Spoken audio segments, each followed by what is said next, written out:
Hello friends, છેલ્લે આપણે વિદ્યુત ક્ષેત્ર E અને વિદ્યુત સ્થિતિમાન V વચ્ચેનો જે સંબંધ છે જેને લગતા જીનીટના પોઈન્ટો આપણે જોયા હતા અને સ્ટાર્ટિંગમાં મેં તમને કીધું હતું કે ભાઈ આની થિયરી જે ટેક્સ્ટ બુકમાં જે પ્રમાણે આપી છે, થોડો નાનો પોઈન્ટ આપેલો છે, તો ટેક્સ્ટ બુક પ્રમાણેની સાબિતી પણ આપણે જોઈશું. તો ટેક્સ્ટ બુક પ્રમાણે આવી રીતે આપેલું છે. ટેક્સ્ટ બુકની અંદર જે સાબિતી આટલા પોર્શનની સાબિતી આપેલી છે, બરાબર છે. સાબિતી કેવી રીતે છે, શું છે, પહેલા હું તમને સમજાવી દઉં. આપણે સંબંધ મેળવવાનો છે વિદ્યુત ક્ષેત્ર E અને વિદ્યુત સ્થિતિમાન V વચ્ચેનો, જેના આપણે ઘણા બધા MCQ આપણે સોલ્વ કર્યા છે, ઘણા બધા કોમ્પિટિટિવ એક્ઝામમાં પૂછાયેલા દાખલાઓ પણ જોયેલા છે.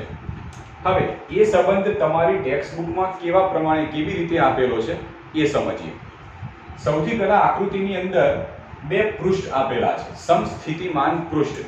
હવે આ પૃષ્ઠ આકૃતિમાં જે આપ્યા છે કેવી રીતે લીધેલા છે આપણે સમજવાનો પ્રયત્ન કરીએ. તો માની લો કે કોઈ એક ધન વિદ્યુત ભાર હોય, Q જેટલો ધન વિદ્યુત ભાર છે. આ ધન વિદ્યુત ભારનું વિદ્યુત ક્ષેત્ર બધી જ દિશામાં ત્રિજ્યાવર્તી હોય છે. હવે આ રીતે જે વિદ્યુત ક્ષેત્ર આપણને મળશે, બધી જ દિશાની અંદર જે વિદ્યુત ક્ષેત્ર આપણને મળે છે, હવે આ વિદ્યુત ક્ષેત્રની જે ક્ષેત્ર રેખાઓ છે, એ ક્ષેત્ર રેખાઓમાં વિદ્યુત ભારથી સમાન અંતરે આવેલા જો બિંદુઓ પકડીએ, વિદ્યુત ભારથી સમાન અંતરે આવેલા બિંદુઓ પકડીએ અને આ બિંદુઓમાંથી પસાર થતું જો કોઈ કાલ્પનિક પૃષ્ઠ વિચારીએ, તો આ પૃષ્ઠ ઉપર બધા જ બિંદુઓએ વિદ્યુત સ્થિતિમાન એક સમાન હોય. સેમ એવી રીતે જો આના પછીનું કોઈ તમે બીજું પૃષ્ઠ વિચારો, તો આ પૃષ્ઠ ઉપર બધા જ બિંદુઓએ વિદ્યુત સ્થિતિમાન એક સમાન હોય, વિદ્યુત ક્ષેત્ર એક સમાન હોય છે. સેમ આવી રીતે એના પછી તમે કોઈક બીજું વર્તુળાકાર આવું કોઈક પૃષ્ઠ વિચારો, તો એના માટે પણ વિદ્યુત સ્થિતિમાન એક સમાન હોય. હવે આમાંથી આપણે બે ખૂબ નજીક હોય એવા પૃષ્ઠો લીધેલા છે. ધારો કે એક આટલો ભાગ અને બીજો આટલો ભાગ કે જે બહુ એકબીજાની નજીકમાં હોય, એવા બે પૃષ્ઠ લઈ લઈએ. હવે આ પૃષ્ઠોને સમસ્થિતિમાન પૃષ્ઠ તરીકે ઓળખેલા છે. હવે સમસ્થિતિમાન પૃષ્ઠનો મતલબ શું થશે? તો સમસ્થિતિમાન પૃષ્ઠ એટલે એવું પૃષ્ઠ, મેં તમને વાત કરી હતી આ પોઈન્ટ, જો તમે આગળ યાદ રાખ્યું હોય તો, સમસ્થિતિમાન પૃષ્ઠ એટલે એવું પૃષ્ઠ કે આખા પૃષ્ઠ ઉપર વિદ્યુત સ્થિતિમાન એક સમાન હોય. દેખાય છે સમસ્થિતિમાન પૃષ્ઠનો શું થશે મતલબ કે એવું પૃષ્ઠ કે જેના બધા જ બિંદુઓએ વિદ્યુત સ્થિતિમાન એક સમાન હોય, એવું અહીંયા આગળ સમસ્થિતિમાન એક પૃષ્ઠ આપણે રાખીએ છીએ. બરાબર. તો આવા બે પૃષ્ઠો લઈ લઈએ. આ બંને પૃષ્ઠ બહુ નજીક આપણે રાખેલા છે, એવા આપણે પૃષ્ઠ વિચારી દઈએ. ક્લિયર? હવે આ એક પૃષ્ઠ છે નીચેનું, આ બીજું પૃષ્ઠ નીચેનું પૃષ્ઠ છે જેને આપણે A નામ આપેલું છે, ઉપરનું પૃષ્ઠ છે જેને આપણે B નામ આપેલું છે. આ રીતે આ એક પૃષ્ઠ છે, આ બીજું પૃષ્ઠ છે. હવે માની લો કે એક પૃષ્ઠ ઉપરના કોઈ બિંદુથી બીજા પૃષ્ઠ ઉપરના કોઈ બિંદુ સુધી આપણે જવું છે, તો એવા બે બિંદુ અહીંયા વિચારી દઈએ. તો ધારો કે B નંબરનું જે પૃષ્ઠ છે એના ઉપરનું બિંદુ P વિચારી દઈએ, A નંબરનું જે પૃષ્ઠ છે એના ઉપરનું બિંદુ Q વિચારી દઈએ. તો આપણે P થી Q સુધી જવું છે, એક પૃષ્ઠ ઉપરથી બીજા પૃષ્ઠ ઉપર જવું છે, તો એ દરમિયાન કાર્ય કરવું પડશે. તમે માની લો કે કોઈ પરીક્ષણ વિદ્યુત ભાર છે, તમે એને એક બિંદુથી બીજા બિંદુ ઉપર મૂકો, એક બિંદુથી બીજા બિંદુ ઉપર લઈ જાઓ, તો એ દરમિયાન કાર્ય કરવું પડશે. અને કાર્યનું સૂત્ર જાણીએ છીએ કે જેની અંદર વિદ્યુત સ્થિતિમાનનો તફાવત આવે છે, અને વિદ્યુત સ્થિતિમાનના તફાવત ઉપરથી સાદુરૂપ આપી અને વિદ્યુત ક્ષેત્ર સાથે સંબંધ બનાવી શકીએ. એના માટે આ જે બંને પૃષ્ઠ હતા, આ બંને પૃષ્ઠમાંથી નીચે A નંબરનું પૃષ્ઠ છે જેના ઉપર વિદ્યુત સ્થિતિમાન V છે, B નંબરનું પૃષ્ઠ છે જેના ઉપર વિદ્યુત સ્થિતિમાન V પ્લસ ડેલ્ટા V છે. હવે પેલો પોઈન્ટ યાદ રાખજો. કયો? મેં તમને કીધું હતું કે વિદ્યુત ક્ષેત્રની દિશામાં આગળ જતા હોઈએ, વિદ્યુત ક્ષેત્રની દિશામાં જો આપણે આગળ જતા હોઈએ તો વિદ્યુત સ્થિતિમાનમાં ઘટાડો થાય. વિદ્યુત ક્ષેત્ર આવી દિશામાં છે, અહીંયા દેખાય ને તમને કે માની લો કે વિદ્યુત ક્ષેત્ર આમ છે, તો એવા તમે બે પૃષ્ઠો વિચાર્યા હશે. તો નીચેનું પૃષ્ઠ એ વિદ્યુત ભારથી નજીક છે, બહારનું પૃષ્ઠ એ વિદ્યુત ભારથી દૂર છે, એટલે તમે જેમ આમ જતા જો વિદ્યુત સ્થિતિમાનમાં ઘટાડો થાય. તો અહીંયા પણ તમને દેખાય છે કે નીચેના પૃષ્ઠ કરતાં ઉપરના પૃષ્ઠનું વિદ્યુત સ્થિતિમાન ઓછું હશે જ. પણ અહીંયા તો તમને દેખાય છે V પ્લસ ડેલ્ટા V લખ્યું છે. આનો મતલબ શું થાય? V પ્લસ ડેલ્ટા V એટલે આના કરતાં કંઈક વધારે હશે. પણ યાદ રાખો, ડેલ્ટા V એટલે વિદ્યુત સ્થિતિમાનમાં થતો ફેરફાર. આ ડેલ્ટા V શું છે? વિદ્યુત સ્થિતિમાનમાં થતો ફેરફાર. જો તમે વિદ્યુત ક્ષેત્રની દિશામાં જતા હશો તો ફેરફાર ઋણ થવાનો છે, અને વિદ્યુત ક્ષેત્રની વિરુદ્ધ દિશામાં તમે આવતા હશો તો ફેરફાર ધન થશે. કેમ? કારણ કે વિદ્યુત ક્ષેત્રની દિશા તરફના પૃષ્ઠો તરફ જતા જશું એમ વિદ્યુત સ્થિતિમાનમાં ઘટાડો થશે. એટલે પહેલા 5 માની લો કે વિદ્યુત સ્થિતિમાન 5 એકમ હતું. હવે ઉપરના પૃષ્ઠ ઉપર આવો છો તો એના અંદર માની લો કે 2 એકમનો ઘટાડો આવ્યો. તો લખાશે કેવી રીતે? આ લખાય કેવી રીતે? પહેલા હતું 5 એકમ, હવે 2 એકમનો ઘટાડો આવ્યો તો 5 તો હતું અને ઘટાડો આવ્યો એટલે પ્લસ માઈનસ 2 એકમ.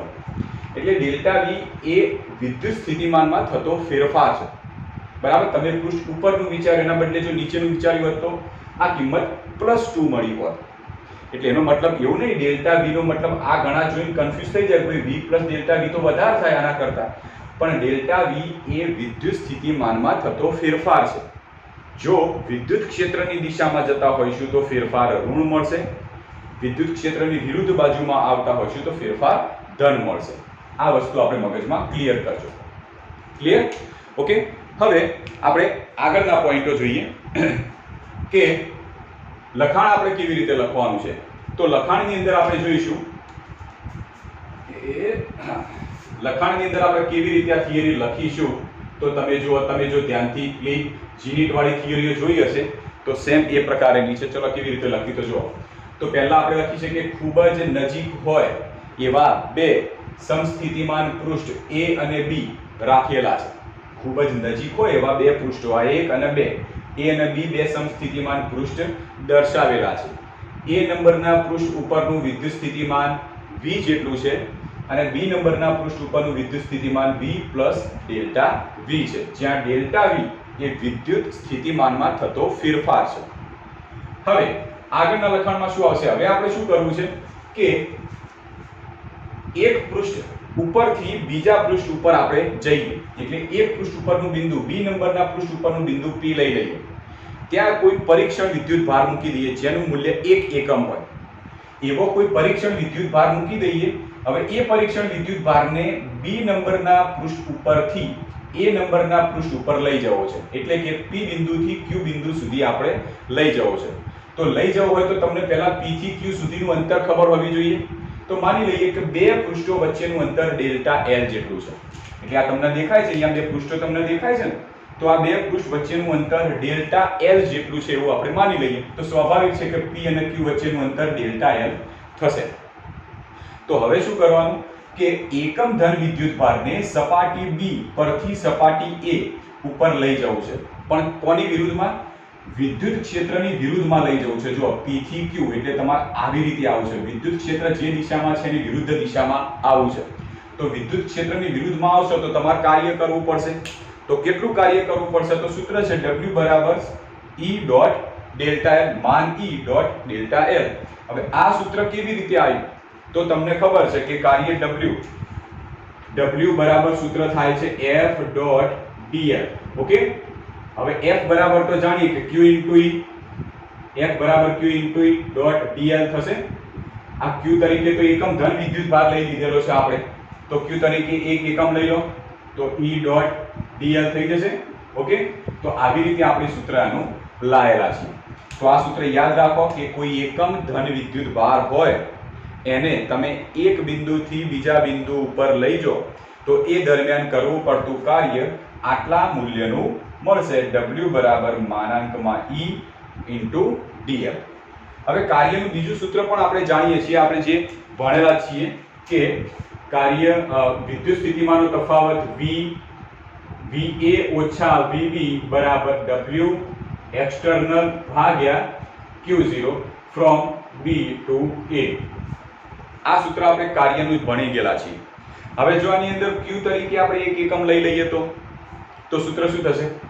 W બરાબર VA - VB થાય, જ્યાં VA એટલે અંતિમ બિંદુનું વિદ્યુત સ્થિતિમાન, VB એટલે પ્રારંભિક બિંદુનું વિદ્યુત સ્થિતિમાન. તો અહીંયા આપણે B નંબરની સપાટીથી A નંબરની સપાટી ઉપર આવવું છે, માટે A નંબરની સપાટી ઉપર આવવું હોય તો A નંબરની સપાટીનું વિદ્યુત સ્થિતિમાન અંતિમ વિદ્યુત સ્થિતિમાન, તો VA, જો અહીંયા આગળ W બરાબર VA - VB એટલે પ્રારંભિક સપાટીનું વિદ્યુત સ્થિતિમાન VB. તો કાર્યનું આપણે આવી રીતે એક બીજું સૂત્ર પણ બનાવી શકીએ, જ્યાં Q તરીકે આપણે એકમ ધન વિદ્યુત ભાર લઈએ છીએ માટે એક એનું મૂલ્ય લઈ લઈએ કુલમ જેટલું, તો W બરાબર VA - VB મળશે. તો અહીંયા કાર્યના તમને બે સૂત્રો મળ્યા. તો બંને સૂત્રો જો સરખાઈ દઈએ તો શું આવશે કે E * d ડેલ્ટા L બરાબર VA માઈનસ VB. તો E * ડેલ્ટા L બરાબર VA તરીકે આપણે કિંમત કેટલી લઈએ છીએ? પૃષ્ઠ ઉપરનું વિદ્યુત સ્થિતિમાન V જેટલું છે અને B નંબરના પૃષ્ઠનું વિદ્યુત સ્થિતિમાન V + ડેલ્ટા V છે. તો આમાં તમે કૌંસ છોડી કાઢશો તો V ઓછા V ઓછા ડેલ્ટા V. તો V કેન્સલ, તો ઓછા ડેલ્ટા V વધશે. આમાંથી E ને તમે કરતા બનાવશો તો minus del V delta V upon delta L. હવે અહીંયા આગળ માનાંકમાં કિંમત લીધેલી છે તો આને માનાંકમાં લઈ લઈએ તો ઋણ ચિહ્ન નીકળી જશે તો વધશે delta V upon delta L. આનું વ્યાપક સૂત્ર આવી રીતે થાય કે E બરાબર V, આ ઉપર ડેલ્ટા V એટલે વિદ્યુત સ્થિતિમાન ભાગ્યા L એટલે બે બિંદુઓ વચ્ચેનું અંતર, તો V ભાગ્યા L. તો એક આ વ્યાપક સૂત્ર થયું. હવે આ જે સૂત્ર હતું, આ સૂત્રની અંદર આવતો જે ડેલ્ટા V ભાગ્યા ડેલ્ટા L એને શું કહેવાશે? તો તમે આપણે 11મા ધોરણમાં ભણી ગયેલા છીએ કે ડેલ્ટા T ભાગ્યા ડેલ્ટા L, ડેલ્ટા T ભાગ્યા ડેલ્ટા L. તો આને આપણે કહેતા હતા પ્રચલન. જો તાપમાન હોય તો તાપમાન પ્રચલન, વિદ્યુત સ્થિતિમાન હોય તો વિદ્યુત સ્થિતિમાન પ્રચલન તરીકે ઓળખાશે. તો ડેલ્ટા V ભાગ્યા ડેલ્ટા L ને આપણે વિદ્યુત સ્થિતિમાન પ્રચલન તરીકે ઓળખીએ છીએ. બરાબર છે? આનો એકમ શું થશે? તો V એટલે વિદ્યુત સ્થિતિમાન, જેનો એકમ થશે વોલ્ટ પ્રતિ ડેલ્ટા એટલે બંને વચ્ચેનું અંતર તો મીટર, તો વોલ્ટ પ્રતિ મીટર એ આનો એકમ થશે. તો એકદમ ઈઝી અને એકદમ શોર્ટમાં તમને આ થિયરી ટેક્સ્ટ બુકની અંદર આપણે આપેલી છે. તો ફરીથી જરા ફટાફટ જોઈ લો કે કેવી રીતે લાયા.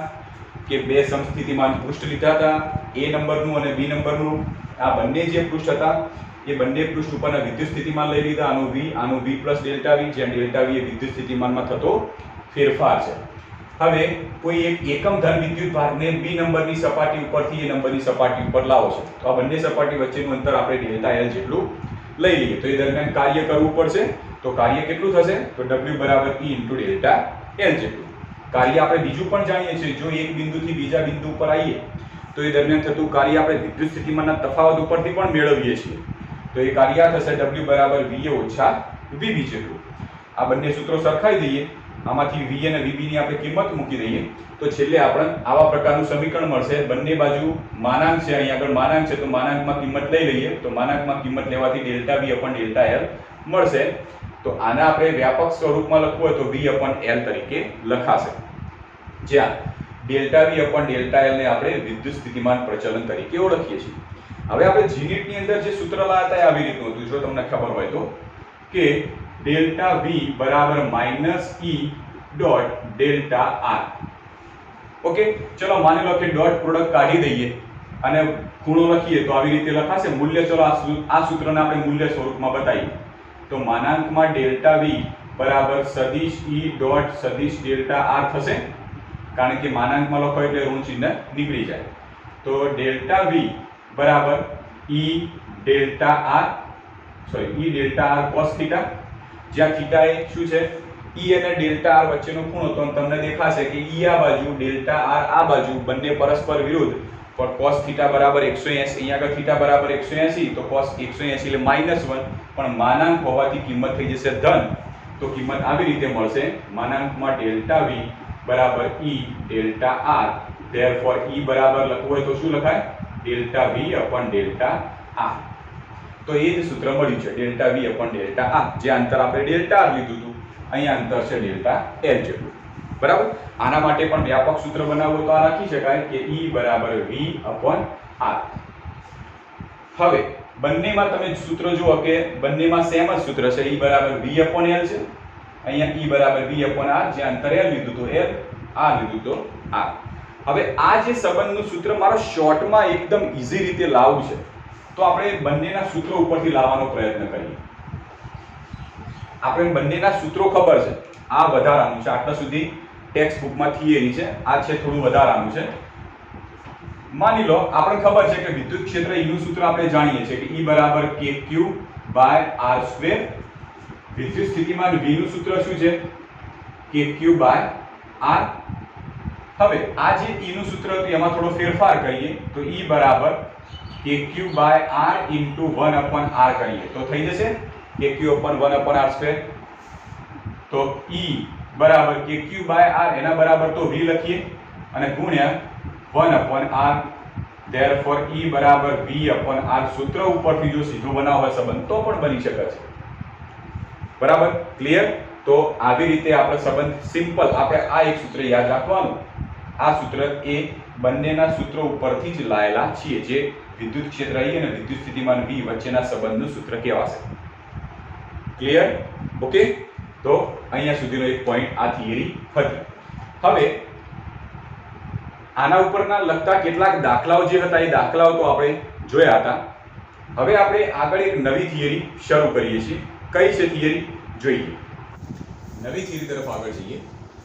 વિદ્યુત ભારોના તંત્રને લીધે વિદ્યુત સ્થિતિમાન શું થાય?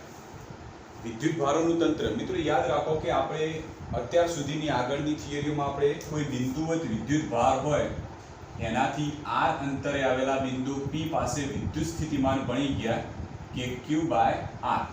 ધારો કે Q જેટલો વિદ્યુત ભાર હોય એનાથી r અંતરે આવેલું કોઈ બિંદુ P હોય, એ બિંદુ P પાસે જો વિદ્યુત સ્થિતિમાન શોધવું હોય તો આપણે આ સૂત્રની મદદથી શોધીએ છીએ. પણ આ વિદ્યુત સ્થિતિમાન કોઈ બિંદુવત વિદ્યુત ભારને લીધે ચોક્કસ અંતરે આવેલા બિંદુ પાસેનું વિદ્યુત સ્થિતિમાન હતું. આવું કોઈ વિદ્યુત ભારોનું તંત્ર હોય એટલે મતલબ કે બે કરતાં વધારે વિદ્યુત ભારો હોય એના લીધે કોઈ પર્ટિક્યુલર બિંદુ પાસે વિદ્યુત સ્થિતિમાન કેટલું હશે એ આપણે ચેક કરવું છે. તો એના માટે અહીં આગળ એક આકૃતિ બતાવેલી છે. એક યામાક્ષ પદ્ધતિની અંદર x y z યામાક્ષ પદ્ધતિની અંદર ઉગમ બિંદુથી ધારો કે r1 જેટલા અંતરે q1 વિદ્યુત ભાર લઈ લીધો, r2 જેટલા અંતરે q2 વિદ્યુત ભાર, r3 જેટલા અંતરે q3 વિદ્યુત ભાર લીધો, r4 જેટલા અંતરે q4 વિદ્યુત ભાર લીધો છે. તો ટોટલ અહીં આપણે 4 વિદ્યુત ભાર લીધા. 4 વિદ્યુત ભાર માટે આપણે જે ચારે ચાર વિદ્યુત ભારો છે એ ઉગમ બિંદુથી r1 r2 r3 r4 જેટલા સ્થાન સદિશ જેટલા અંતરે આવેલા છે. બરાબર? આ વિદ્યુત ભારોને લીધે ધારો કે P બિંદુ પાસે વિદ્યુત સ્થિતિમાન કેટલું થાય છે આપણે શોધવું છે. તો અવકાશમાં બિંદુ P આ જગ્યાએ આપણે દર્શાવી દઈએ. આ બિંદુ P નો ઉગમ બિંદુથી સ્થાન સદિશ ધારો કે r જેટલો છે એવું આપણે દર્શાવી દઈએ. મારે શું કરવું છે કે બિંદુ P પાસેનું પરિણામી વિદ્યુત સ્થિતિમાન શોધવું છે. કોના લીધે? આ જે 4 વિદ્યુત ભારો છે અથવા તો n વિદ્યુત ભારો છે એટલે કે n વિદ્યુત ભારોનું કોઈ તંત્ર હોય એના લીધે બિંદુ P પાસેનું પરિણામી વિદ્યુત સ્થિતિમાન અથવા તો કુલ વિદ્યુત સ્થિતિમાન શોધવું છે. તો શું કરીએ? તો મને ખબર છે કે જો કોઈ વિદ્યુત ભાર હોય અને મારે આ બિંદુએ વિદ્યુત સ્થિતિમાન શોધવું હોય તો મને વિદ્યુત ભારથી બિંદુ સુધીનું પહેલા મને અંતર ખબર હોવી જોઈએ. તો એના માટે બિંદુ P થી Q1 સુધીનું અંતર જેને આપણે R1P તરીકે દર્શાવીએ. બિંદુ P થી Q2 વિદ્યુત ભાર સુધીનું અંતર R2P સ્વરૂપે દર્શાવીએ.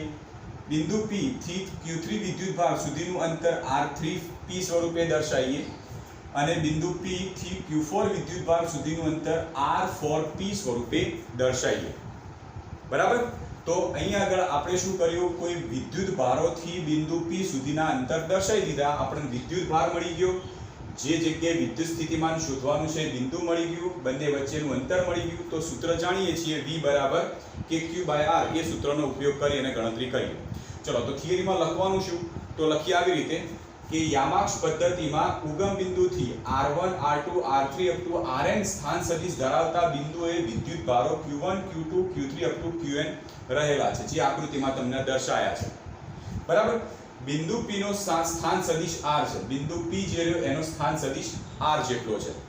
હવે બિંદુ P થી વિદ્યુત ભારો સુધીનું અંતર R1P R2P R3P up to Rnp છે. આ અંતર કયું? બિંદુ P થી વિદ્યુત ભારો સુધીના અંતર. આ જે અંતરો રહ્યા ને R1P R2P R3P up to Rnp એ આ બિંદુ P થી વિદ્યુત ભારો સુધીના અંતર છે. બરાબર? હવે આપણને ખબર છે કે બિંદુ P આગળ Q1 વિદ્યુત ભારને લીધે વિદ્યુત સ્થિતિમાન કેવી રીતે મળશે? ટૂંકમાં વિચારો કે મારે બિંદુ P આગળનું પરિણામી વિદ્યુત સ્થિતિમાન શોધવું છે. તો કેવી રીતે મળશે? તો Q1 ના લીધેનું બિંદુ P પાસેનું વિદ્યુત સ્થિતિમાન શોધી કાઢીએ. Q2 ના લીધે વિદ્યુત સ્થિતિમાન, Q3 ના લીધે બિંદુ P પાસેનું વિદ્યુત સ્થિતિમાન, એમ કરતા કરતા ધારો કે n માં નંબરનો કોઈ વિદ્યુત ભાર હોય એના લીધે બિંદુ P પાસેનું વિદ્યુત સ્થિતિમાન શોધી કાઢીએ. આ બધાનો સરવાળો કરીએ તો બિંદુ P પાસે આખા તંત્રના લીધે કુલ વિદ્યુત સ્થિતિમાન મળશે. બરાબર. તો સૌથી પહેલું કામ કરીએ, બિંદુ P આગળ Q1 વિદ્યુત ભારને લીધે વિદ્યુત સ્થિતિમાન, જેને આપણે V1 સ્વરૂપે દર્શાવીએ. તો V1 બરાબર K Q1 અપોન બંને વચ્ચેનું અંતર R1P, બંને વચ્ચેનું અંતર કેટલું છે? R1P જેટલું. ઓકે, જે અહીંયા બ્લુ પેનથી બતાવેલા છે બધા વિદ્યુત ભારથી બિંદુ P સુધીના અંતરો છે. આવી જ રીતે ધારો કે Q2 વિદ્યુત ભારથી બિંદુ P સુધીનું અંતર, જેને આપણે R2P સ્વરૂપે દર્શાવેલો છે, અને Q2 વિદ્યુત ભારથી બિંદુ P સુધીનું સ્થાન સદિશ, જેને V2 તરીકે લઈ લઈએ તો કે Q2 અપોન R2P કહેવાશે. એ જ રીતે Q3 વિદ્યુત ભારને લીધે બિંદુ P પાસેનું વિદ્યુત સ્થિતિમાન V3 કહી દઈએ તો કે Q3 અપોન R3P મળશે. આમ કરતા કરતા ધારો કે કોઈ n મા નંબરનું વિદ્યુત ભાર છે, n મા નંબરના વિદ્યુત ભારને લીધે બિંદુ P આગળનું વિદ્યુત સ્થિતિમાન જો Vn હોય તો Vn બરાબર KQn અપોન RnP સ્વરૂપે દર્શાવીએ છીએ. તો બધા જ વિદ્યુત ભારોને લીધે બિંદુ P આગળના વિદ્યુત સ્થિતિમાનો અલગ અલગ શોધી કાઢ્યા. તો બિંદુ P પાસેનું કુલ વિદ્યુત સ્થિતિમાન કેટલું થશે? આ બધા જ વિદ્યુત ભારોને લીધે જે વિદ્યુત સ્થિતિમાન મળશે એનો સરવાળો. તો V બરાબર V1 V2 V3 up to Vn, બધાની કિંમતો મૂકી દઈએ આપણે. ક્લિયર? આમાંથી સામાન્ય શું નીકળે એવું છે? તો દેખાય છે કે સામાન્ય નીકળે છે તો વધશે શું? Q1 upon R1P plus Q2 upon R2P plus Q3 upon R3P plus up to Qn upon Rnp. આને ટૂંકા સ્વરૂપે લખવું હોય તો કેવી રીતે લખી શકીએ? તો K તો એમના એમ જ, અને આ બધો એ સરવાળા સ્વરૂપમાં છે. સરવાળાને આપણે સિગ્મા સ્વરૂપમાં લઈ લઈએ છીએ. તો સિગ્મા હવે કઈ કિંમત બદલાય છે? જો અહીંયા આગળ Q છે તો ઉપર Q, પણ Q ની સાથે 1 2 3 4 આ બધી રાશિઓ બદલાય છે. જેના બદલે હું I લઈ લઉં તો I ની શરૂઆત 1 થી થાય છે, n ઉપર અંત પામે છે. તો જ્યાં I બરાબર 1 થી n, છેદમાં આવીએ તો R1P R2P R3P up to RnP. જ્યાં 1 2 3 નામની રાશિ બદલાય છે ત્યાં I લખી દઈએ.